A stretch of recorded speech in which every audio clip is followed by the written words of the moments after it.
দেশের নানা প্রান্ত থেকে পাইকারি ক্রেতাদের ভিড় নরসিংদী শেখেরচর বাবুরহাটের কাপড়ের হাটে। রমজানের সপ্তাহখানেক আগে থেকে এখানে জমে উঠেছে ঈদের বেচাকেনা। সুতা, রং ও বিদ্যুতের দাম বাড়ায় বেড়েছে কাপড়ের উৎপাদন খরচ। তাতে প্রকারভেদে দাম বেড়েছে গড়ে 10% পর্যন্ত। এতে শঙ্কায় পড়েছেন ক্রেতা বিক্রেতারা। কাপড় চোপড়ের একটু দাম একটু গত বছর থেকে একটু বেশি। আমরা যে আগে যে লাভটা করতে পারছি এখন বর্তমানে এই লাভ করতে পারি না। সুতার দাম বাড়ছে, রঙের দাম বাড়ছে, ডাইঙ্গের দাম বাড়ছে, সবই বাড়ছে। শ্রমিকের দাম বাড়ছে, কিন্তু বেচাকিনি নাই। ঈদের বেচাকিনি তো এইমাত্র গত সপ্তাহে এই সপ্তাহ শুরুই হলো।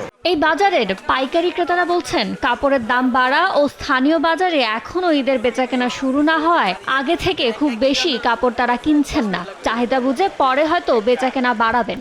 ব্যবসা হিসাবে সবার একটা আশা থাকে রমজানে ভালো বেচা কিনা করবো, সেই হিসাবে আমরা মাল নিতেছি আর কি। অন্য বছর যে হিসাবে আমরা মাল কেনাকাটা করি আগের চেয়ে এবার একটু কমই কেনাকাটা করছি। 10 টাকা 20 টাকা বা গজের ক্ষেত্রে 2 টাকা 3 টাকা বেড়েছে। তো বেচাকিনি এখনো শুরু হয়নি, মানে আগে বেশি নিতাম, এখন একটু কম নিতেছে।